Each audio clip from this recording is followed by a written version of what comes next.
때 마귀가 틈을 타지 못할 표정으로 한번 인사하시죠.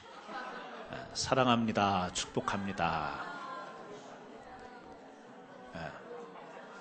화난 표정 지으시면 안 돼요. 억지로라도 마귀에게 틈을 주지 않기 위해서. 할렐루야. 오늘 또 예배 드리는데 오늘 또 웨이빌에서 오셨습니다. 우리 또 센주에서도 오셨고 레브널스에서도 오셨네요. 오버랜 파크에서도 오시고 캔사스 시티에서도 오시고 저기 멀리 미조리주에서도 오시고 이렇게 동서사방에서 함께 모여 우리가 예수님 때문에 모였잖아요. 예수님의 그 은혜 때문에 하나가 돼서 이렇게 예배드릴 수 있어서 감사합니다. 오늘은 우리가 분노가 죄가 되지 않도록 하라, 이런 제목으로 여러분과 함께 말씀을 나누겠습니다. 예배소서 4장 우리가 26절 27절을 읽었습니다만 25절부터 27절까지는 바울이 예배소 교회를 향해서 이 건강한 교회를 공동체를 이루기 위한 조언을 하는 내용이죠. 첫 번째는 거짓을 버려야 된다. 두 번째는 참된 것을 말해야 되고, 세 번째는 이 분노를 잘 다스려야 된다. 이게 건강한 교회를 이루는 조건이라고 오늘 이제 4장 후반부에서 이렇게 이야기를 하고 있는 거예요. 자, 거짓을 버리고 참된 것을 이야기하라. 이것은 늘 우리가 교회에서 당연한 것으로 생각하는데, 거기에 갑자기 조금 이 성격이 다른 이 분노의 문제, 이 화를 내는 문제를 거기에다가 덜컥 바울은 조언에다가 집어넣는 거예요. 이것이 교회 공동체에 적지 않은 영향을 주는 요소다. 이 사람들이 화를 내고 분노하는 문제가 이 교회 공동체에 있어서 정말 중요한 부분이다. 바울은 그렇게 생각을 했던 것 같아요.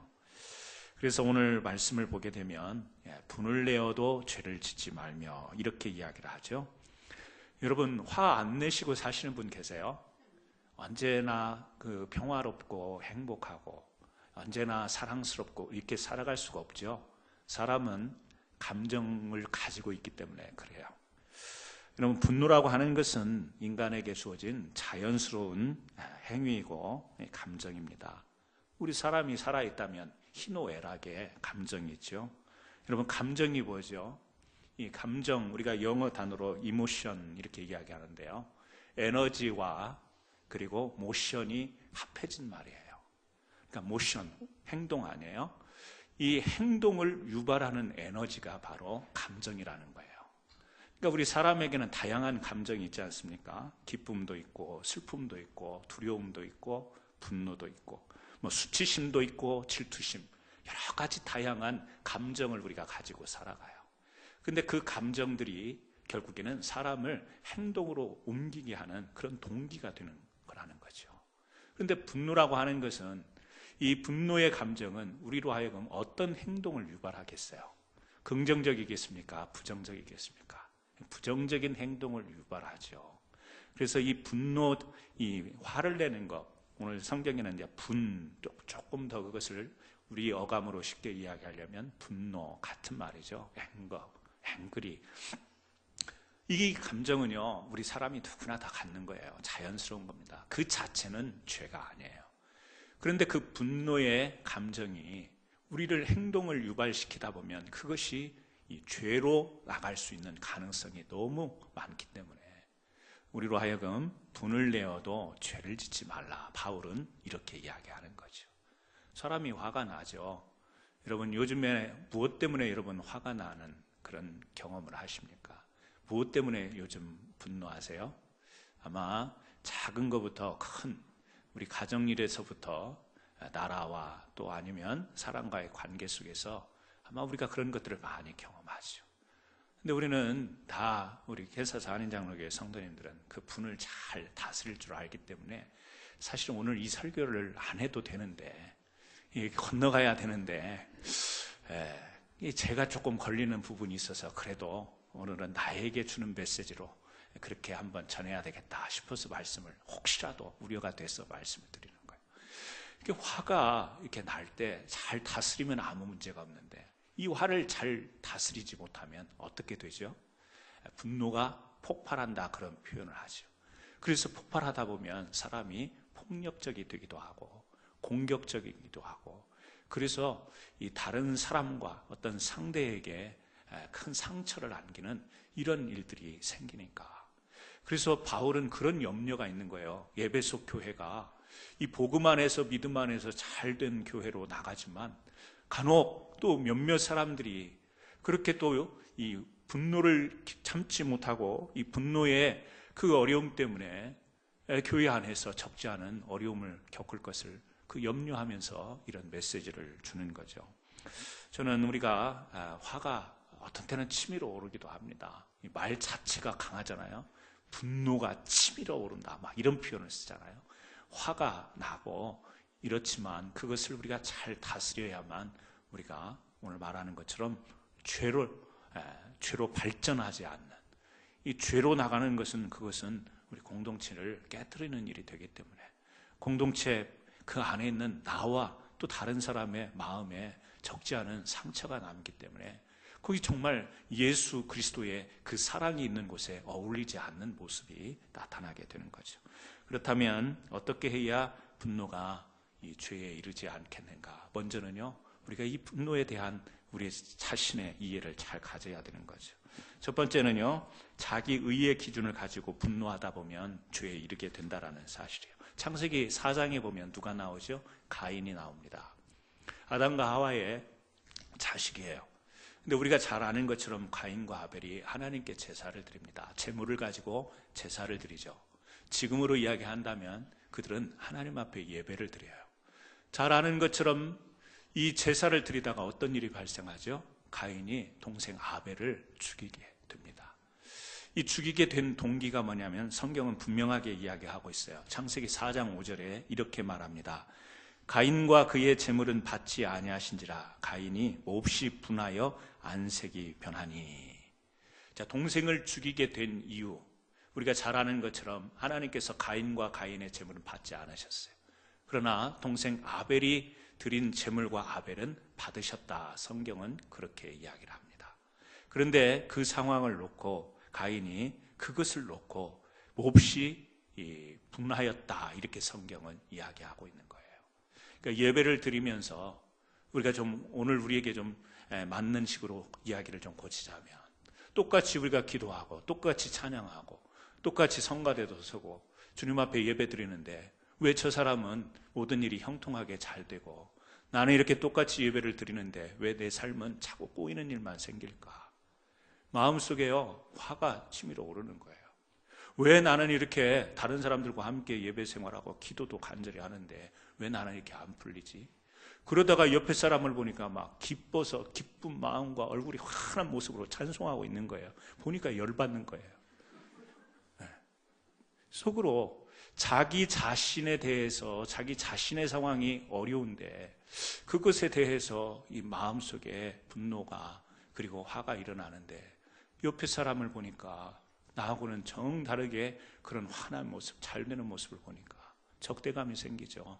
그래서 얄밉고, 그래서 질투감이 생기고, 그래서 그냥 그 마음이 생긴 것으로 다시 가라앉히고 하나님 앞에 은혜를 구하면 좋은데 그러지를 못하죠. 그래서 그 찬양하고 기뻐하고 감사가 넘치는 사람을 향해서 다른 사람들에게 험담을 하고 이렇게 지나가면서 일부러 한번 툭 치고 지나가고, 그 사람 가방 있으면 한번 떨어뜨리기도 하고, 뭐 이런 얄미운 행동으로 옮겨지는 이런 일들. 웃는 분들은 한 번씩 경험이 있는 줄로 압니다. 그렇게 그런 내용은 아니겠지만 우리 그렇지 않아요? 똑같이 예배 드리고 하나님 앞에 은혜를 구하는데 어떤 사람은요, 기도하는 즉즉 응답됐다고 해요. 또 막 간증도 해요. 잘 되고 있다고. 그런데 나는 보면 왜 이렇게 하나님이 나는 이렇게 도와주시지 않는 것 같고, 힘들 때 마음에 우리가 시험이 들기도 하고요. 그 시험에 깊숙이 빠지다 보면 막 내 자신에 대한 화가 나는 거예요. 그러면서 하나님에 대한 원망도 생기고 사람들에 대해서 불평도 생기고 막 그러는 것 아니겠어요?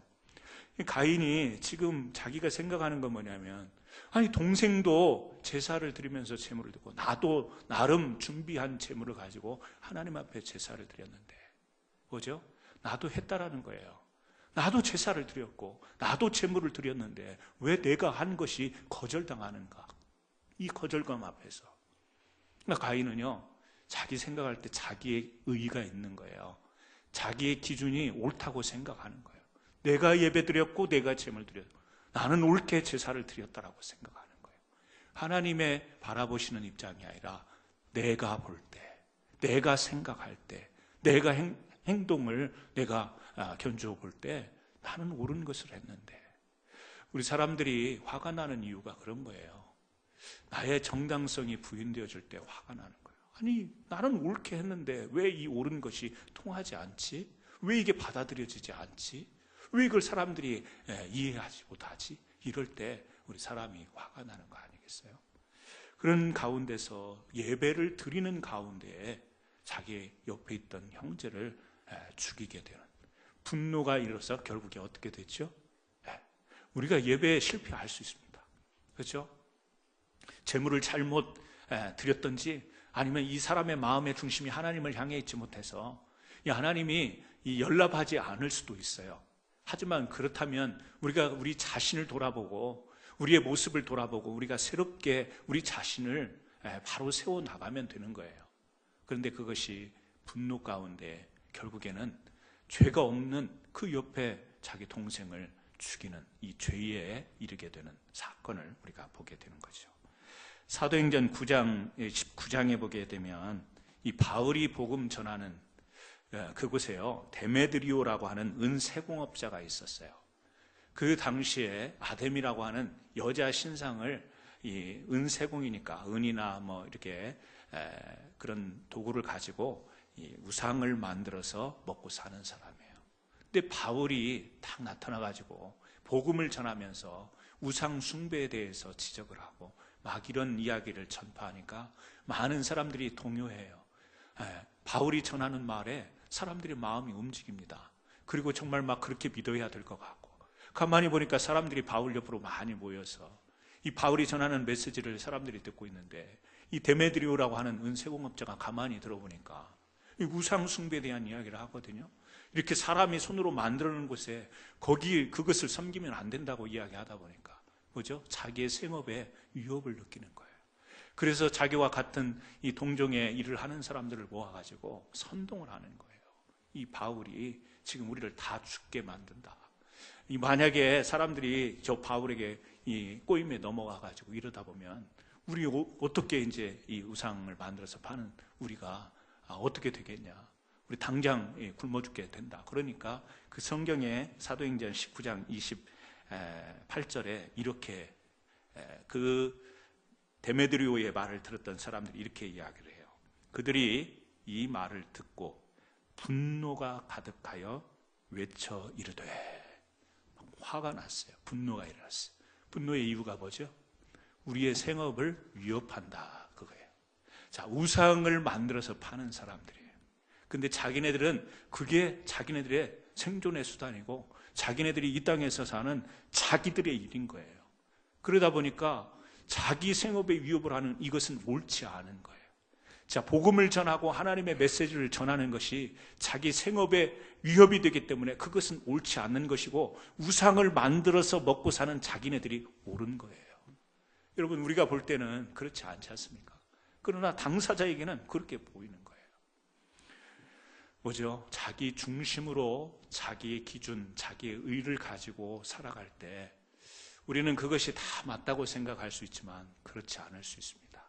자기가 맞는 것에 이게 어긋나면 틀리다고 생각하고 거기에 대해서 분노를 일으키는데 그것은 굉장히 중요한 오류가 될 수 있다는 거예요.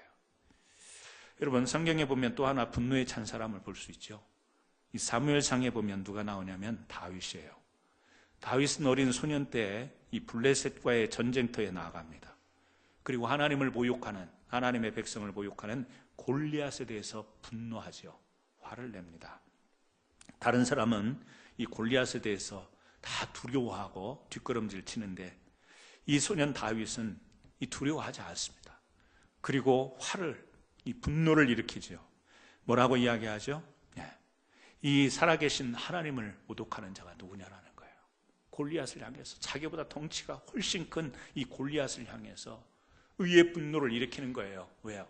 자기 때문에, 자기 마음에, 자기 안에 있는 것 때문에 화가 난 게 아니고 이 하나님을 모독하는 것에 대해서 그는 견디지 못한 거죠. 자기 하나님의 백성에 대해서 이 모멸감을 주는 이 골리앗에 대해서 자기는 분노가 일어나는 거죠. 자기 때문에 분노가 일어난 게 아니고 하나님 때문에 그랬던 거예요. 마태복음 21장에 보면 우리가 잘 아는 이 성전 청결의 사건이 나옵니다. 예수님께서 성전에 들어가서 성전 안에 이제 매매하는 모든 자들을 내어 쫓으세요. 돈 바꾸는 자, 비둘기 파는 자. 그래서 막 의자도 둘러 덮으시고 상도 뒤집어 엎고 그렇습니다. 그러면서 하시는 말이 내 집은 기도하는 집이다, 이렇게 말씀을 하시죠. 예수님을 전혀 모르는 사람들은 이런 행동을 본다면 예수님이 이 분노 조절이 안 되는 그런 사람으로 아마 여겼을 겁니다. 굉장히 분노 때문에 폭력성이 강한 그런 사람으로 아마 치부했을 거예요. 예수님이 왜 그런 일을 했던 거죠? 예수님의 분노는 거룩한 분노였지. 아버지의 집 예배하는 곳, 하나님의 뜻이 온전히 이루어져야 되는 그곳에서 그 뜻과는 전혀 다른 모습들이 펼쳐졌기 때문에, 하나님의 거룩함이 더럽혀졌기 때문에, 자기 자신이 기분 나빠서 그런 게 아니에요. 자기의 위신의 체면에 손상이 갔기 때문에 그런 것이 아니라 하나님의 뜻에, 그 하나님의 거룩성이 훼손된 거에 대해서 우리가 성경을 통해서 보면 어떻게 이야기해야 될지 모르지만 똑같이 분노하고 화를 내지만 한편에서는 자기 자신이 기준이 되어서 화를 내는 곳이 있는가 하면 다른 한편에서는 하나님의 의를 가지고 이 분노하는 이 부류를 우리는 나누어서 보게 됩니다. 여러분, 그렇습니다. 우리가 예수님처럼 항상 선한 동기, 거룩한 동기로 우리가 분노할 수 있는 것은 아닙니다. 살다 보면 참 사소한 것, 참 째째한 것에 우리의 감정이 상하고 또 화가 치밀어 오르고 기분이 언짢고 그렇습니다. 그렇지만 오늘 교회 공동체를 향해서 바울이 우리에게 이야기한 것은 사소한 것 같지만 너무 중요한 거기 때문에, 정말 아무것도 아닌 것 같지만 우리에게 중요한 영향을 끼치기 때문에 그렇죠. 야고보서 1장 19절에 야고보는 이렇게 이야기를 해요. 내 사랑하는 형제들아, 너희가 알거니와 사람마다 듣기는 속히 하고 말하기는 더디하며 성내기도 더디하라. 야고보 사도가 우리에게 권면하는 것은 뭐냐면 너무 즉시 빠른 반응하지 말라는 거예요. 화가 날 수 있는 상황에서 내가 왜 지금 화가 나냐? 물론 화나면 우리가 언제 잠깐 그러고 그걸 생각할 수 있겠어요?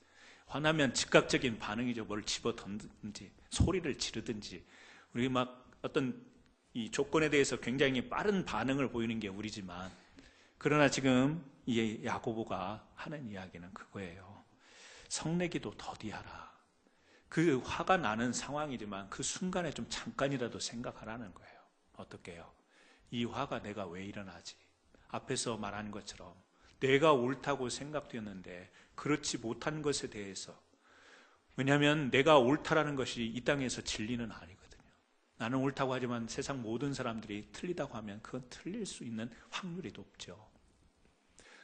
다른 사람들이 그 인정해주는 이 객관성, 다 옳은 것은 아니지만, 다수가 옳은 것은 아니지만 내가 세우고 있는 내 안에 있는 의, 내 기준, 이것이 항상 옳은 것은 아닌데 그것 때문에 화를 냈을 때 나중에 후회할 일도 있을 수 있고, 그것 때문에 나와 다른 사람과 또 어떤 상황이 어려움에 처할 수 있기 때문에, 그래서 생각을 해야 되는 거죠.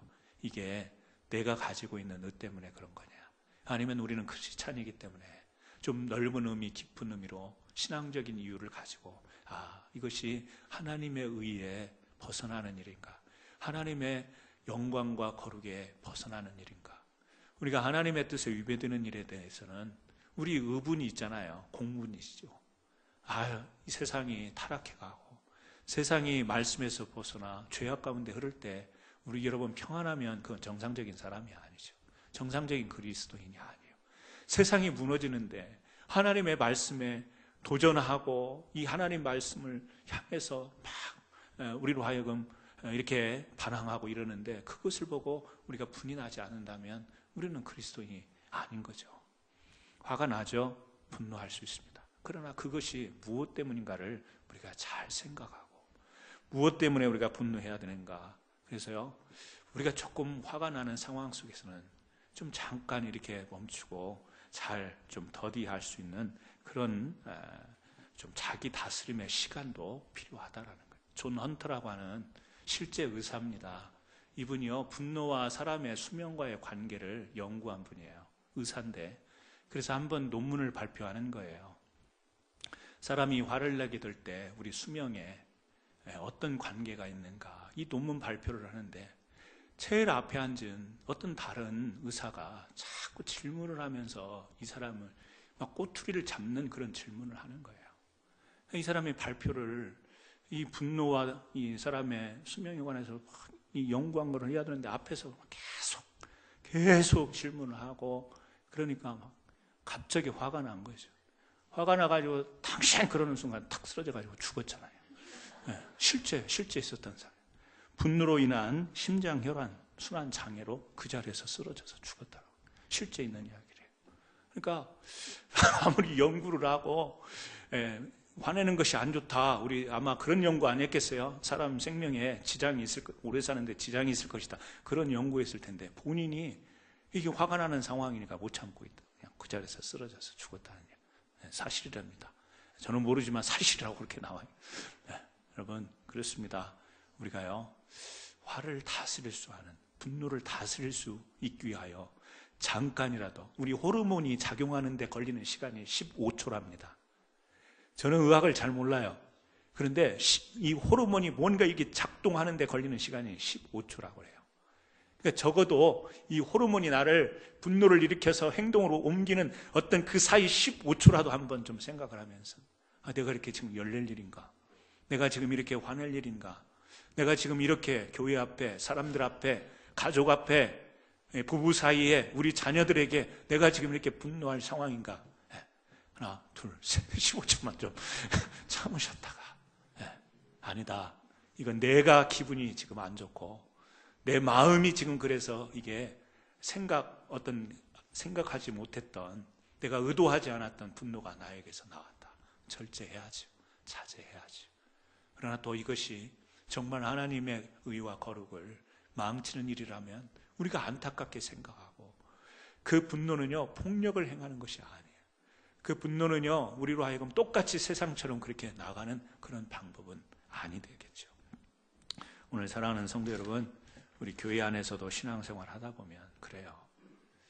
내 마음에 안 들어서, 내 기분에 맞지 않아서, 내 스타일에 맞지 않아서 자꾸 사람들하고 화를 내고 분을 내고 막 다투기도 하고 토라지기도 하고, 그러면서 상처를 주고받고 이럴 수 있습니다. 오늘 바울이 에베소 교회를 향해서 염려하면서 이런 메시지를 준 것처럼, 저는 우리 캔서스 안현장로교회 모든 성도님들이 교회에서 화나는 모습 있죠. 저도 화를 내는 때가 자주 있어서 그 화를 내고 나면 그렇게 또 괴로워요. 내가 왜 그렇게 과도하게 화를 냈을까? 왜 내가 이렇게 후회할 일을 했을까? 금방 그렇게 돌이키면서도 이 순간 이게 치밀어 오르는 것이 있다 보면 그게 참 절제가 안 되고 그럴 수가 있어요. 교회 안에서 우리가 화를 내면 그 화를 내는 모습을 본 사람들은, 저분이 지금 예수님 때문에 화가 나는가 보다. 예수님의 거룩이 상처를 입었기 때문에 저 사람이 의분을 일으키는 거예요. 이렇게 그냥 이해를 해줘 버리시고, 아니 저 사람은 왜 그래? 자기 집에서 화내지 교회까지 와가지고 저 난리를 쳐, 이렇게 보지 마시고, 저 사람 마음에 하나님 나라에 상처가 입었나 보다. 우리 주님의 영광에 상처가 돼서 저 사람이 저렇게 화가 났나 보다. 이렇게 그냥 이해를 해 주시기를 바라고, 자기가 화나면 얼른 바꾸셔야 돼요. 채널을 바꾸셔서. 앞으로 옆에 분들하고 그렇게 한번 인사합시다. 당신의 화난 모습을 절대 볼 수 없을 것입니다. 그렇게 한번 해서.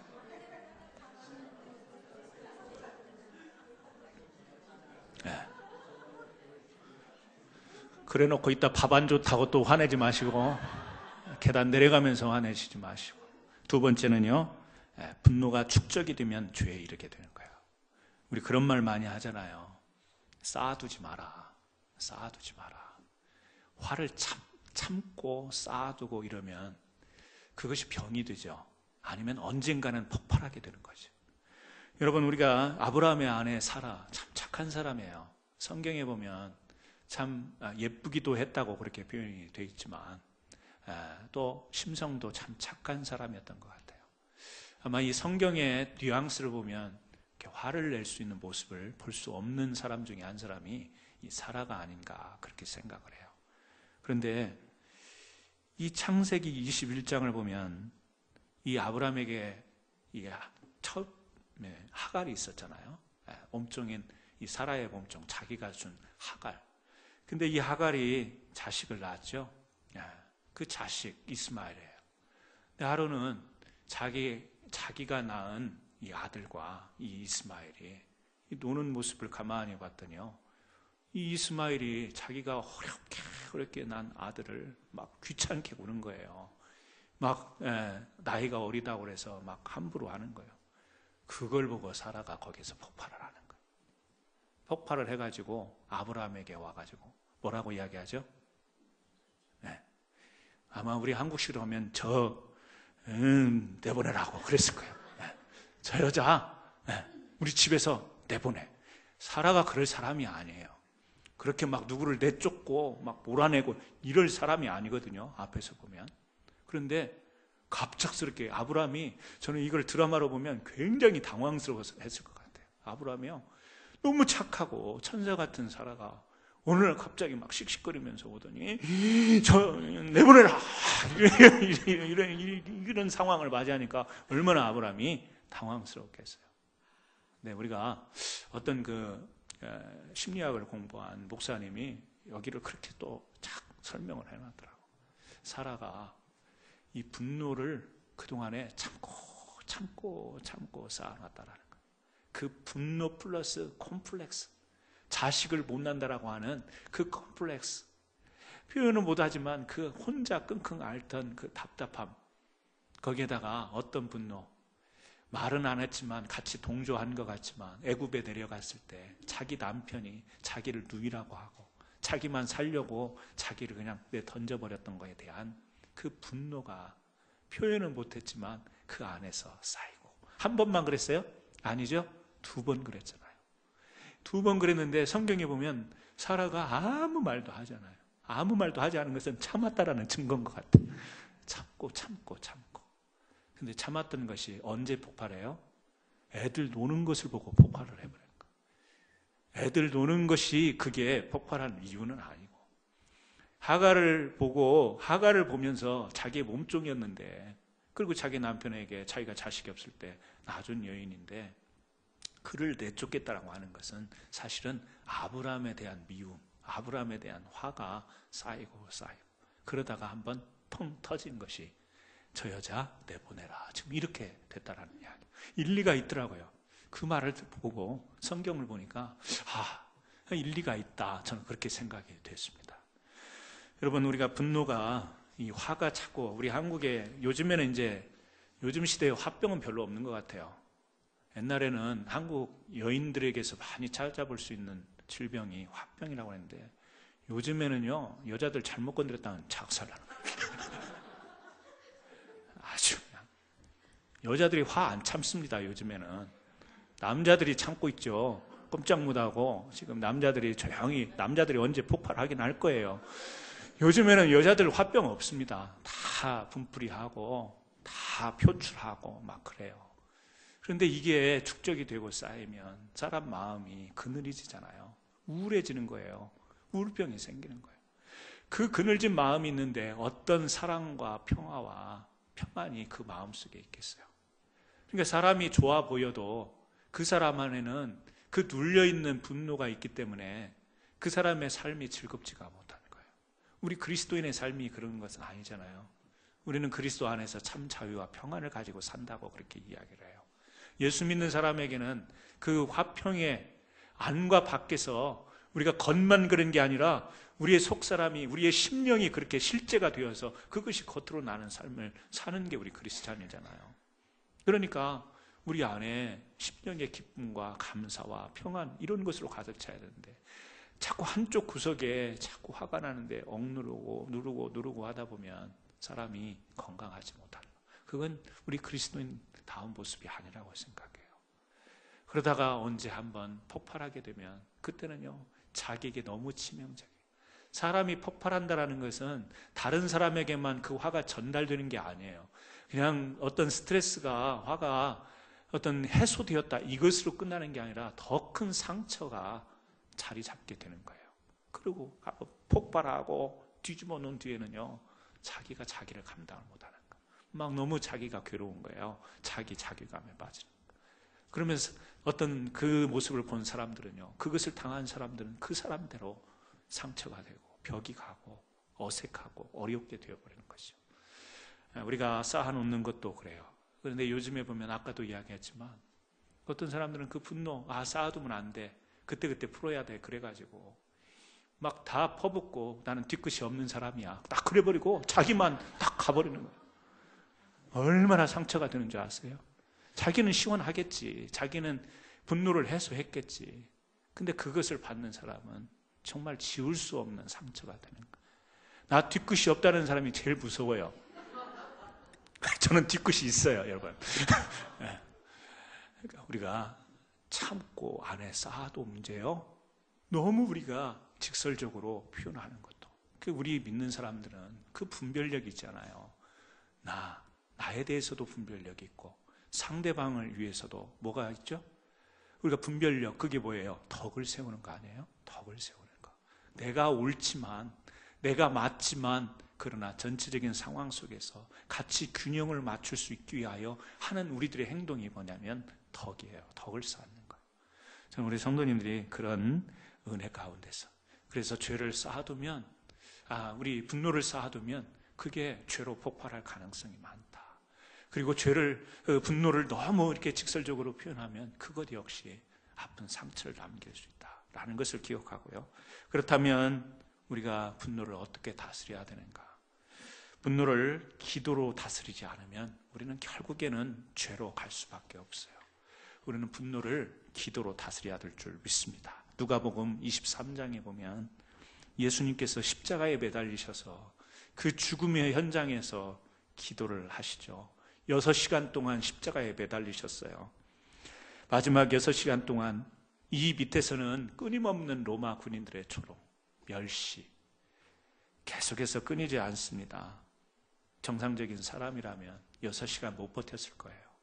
그 끓어오르는 분노와 육체적인 고통 속에서 견디지 못했을 겁니다. 예수님께서 6시간 버티시면서 분노하지 않고 하나님을 향해 기도해요. 너무 잘 알죠? 아버지여, 저들을 사하여 주옵소서. 자기들이 하는 것을 알지 못하나이다. 예수님이요, 그 죽어가는 십자가에 매달려서 밑에서는 자기를 조롱하고 멸시하는 자들을 향해서 다른 거예요. 우리 같으면요, 억울해요. 너무 억울하고 막 기가 막히고 그래서 기절을 할 수도 있어요. 그런 상황 속에서 주님은요, 기도를 하시는 거예요. 기도하시면서 저들의 죄를 사하여 달라고. 산상교훈에서 우리가 주님이 말씀하시잖아요. 원수를 사랑하라. 그리고 이어지는 말씀이 뭐였죠? 너희를 핍박하는 자를 위해서 기도하라. 원수를 사랑하라고 하면서 또 핍박하는 자를 위해서, 그리고 원수를 위해서 주님이 우리에게 주시는 교훈의 말씀은 뭐냐면 기도하라라는 말씀을 주시는 거예요. 여러분, 우리 믿는 자들이니까 너무 당연하잖아요, 기도하는 거. 믿으니까 기도하는 거지. 그렇지만 여러분, 그렇게 믿음으로 기도를 정의하지 마시고 내 실제 삶에서 기도를 한번 적용해 보세요. 진짜 내가 막 치밀어 오르는 순간에 내 마음, 그 감정을 기도로 내가 다스릴 수 있겠는가? 하나님, 너무 화가 납니다. 너무 억울합니다. 너무 답답합니다. 아니, 이게 옳은 건데 왜 저렇게 그런 것 때문에 내가 밀려나야 될까요? 답답합니다. 하지만 하나님, 이 상황을 주장하여 주옵소서. 하나님이 주도해 주십시오. 내 마음을 다스려 주십시오. 저 옳지 않은 것에 대한 우리 하나님의 그 역사함이 있기를 원합니다. 여러분, 우리에게 작은 사소한 일 같지만 이 기도가 우리 믿는 자를 다스려야 되고, 믿는 자의 감정을 다스려야 되고, 특별히 화가 날 때 다스려야 되는 우리 영적인 무기는 기도라고 하는 사실을 잊지 않으셔야 되겠습니다. 사도행전 8장에 보면 스데반 집사가 나와요. 이도 돌을 맞아 순교하는 장면에서 우리가 발견할 수 있는 것이죠. 스데반도 역시 이 복음을 전하다가 돌에 맞는 순교를 해요. 근데 그 순교의 현장에서 그들이 돌로 스데반을 치니 스데반이 부르짖어 이르되 주 예수여 내 영혼을 받으시옵소서 하고 무릎을 꿇고 크게 불러 이르되 주여 이 죄를 그들에게 돌리지 마옵소서. 기도하잖아요. 기도의 내용이 뭐였어요? 용서였죠. 하나님, 억울해서 기도하는 게 아니에요. 화가 치밀어서 그걸 감정적으로 감당을 못해서 기도하는 게 아니에요. 왜요? 용서고 사랑해요. 주님이 주셨던 교훈의 말씀을 스데반도 그대로 가지고 그 치밀어 오르는 분노의 상황 속에서 저들의 죄를 저들에게 돌리지 말라고 그렇게 기도하죠. 여러분, 우리가 빌립보 감옥에서 바울과 실라가 여러분 그 복음을 빌립보에서 복음을 전하다가 귀신 들린 그 여종을 치유하고 예수님의 이름으로 낫게 했다가 오히려 붙잡혀서 감옥에 가잖아요. 복음을 전하는데 감옥에 갇혔어요. 하나님 나라를 전하다가 이 감옥에 갇혔어요. 귀신 들린 병을 고쳤는데 주위의 사람들이 잘했다고 칭찬은 안 하고 찬양은 안 하고 오히려 감옥에 집어넣은 거죠. 그때 바울과 실라가 했던 게 뭐예요? 하나님을 찬미했잖아요. 찬송했잖아요. 바울과 실라가 감옥에서 기가 막히다.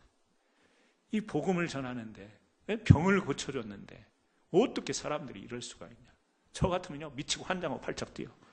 복음을 전하다가 다른 것도 아니고 어떤 범법 행위를 해서 감옥에 온 게 아니고 복음 전하다가 또 병까지 예수님의 이름으로 고쳤는데 감옥에 갇혔어요. 바울과 실라가 우리에게 보여주는 모습이 뭐예요? 찬송하는 거예요. 기도하는 모습이었어요. 그때 하나님이 그 감옥의 문을 여시죠. 그것을 통해서 우리에게 주시는 메시지가 있는 거 아니겠어요? 여러분, 사람이 살다 보면 억울한 일 당합니다. 기가 막힌 일 당해요. 정말 옳지 않은 거에 대한 그 불의에 대한 분노가 치밀어 오를 때가 있어요. 요즘에 정치적인 상황을 보면, 정치하는 사람들을 보면 모르겠어요. 제가 뭐 정치를 잘 아는 것도 아니고 정치에 그렇게 관심 있는 사람이 아닌데도 불구하고 너무하다 막 분노가 치밀어 오르기도 하고, 사회 전체적인 흘러가는 이 세상의 모습을 보면 너무 성경의 도덕과 윤리와 이 반대로 올라가는 모습을 보면서 참 이 개탄한다고 그러죠. 사람이 너무 기가 막히고 화가 나는 이런 거 저만 느끼겠습니까? 여러분도 느끼시고 세상 모든 사람들이 느낄 텐데, 그러면 우리가 땅을 치고 기가 막혀하고 욕하고 삿대질하고 우리가 기회가 되면 부수고 폭력으로 공격하고 이래야 되는 걸까요? 아니죠. 그 하나님 나라를 가진 사람들의 모습은 아니죠. 정답은 예수님께서 보여주신 모습이에요. 십자가에서 보여주신 모습. 그래서 우리 믿음의 사람들은 자기 개인의 아니면 교회 공동체, 이 사회에 있는 이 분노할 만한 일들을 놓고 해야 될 일은요, 기도가 정답이라는 거예요. 기도하시는 거예요. 하나님, 안타까운 마음으로, 공의의 마음, 하나님의 정의를 기준 삼아서 내가 생각할 때 이게 옳은데 이 기준이 아니라 하나님의 정의와 공의를 놓고 그 기준 앞에서 하나님 앞에 기도하는 것. 그래서 그 분노를 다스릴 때 하나님의 교회도 마찬가지 아니겠습니까? 막 교회에 짜증나고 힘든 일이 생길 수 있어요. 막 교인 성도님들이 다 화가 날 만한 일들이 생겼을 때 교회는 어떻게 그 문제를 극복해 가야 되는가?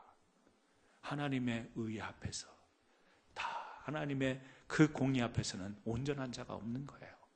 그래서 다 우리가 하나님 앞에 무릎 꿇고 엎드리고 회개하고 자복하며 다시금 하나님의 의로 서로를 세워줄 수 있는 이런 노력을 할 때 그 공동체가 화가 날 일이 있지만 그 화를 극복하고 다시 하나님의 사랑과 자비와 평안으로 충만케 되는 교회가 될 줄 믿습니다. 우리 교회는 그런 성도와 교회 되기를 예수님의 이름으로 축원합니다. 기도하십니다. 하나님 아버지, 감사합니다. 바울 사도가 예배소 교회를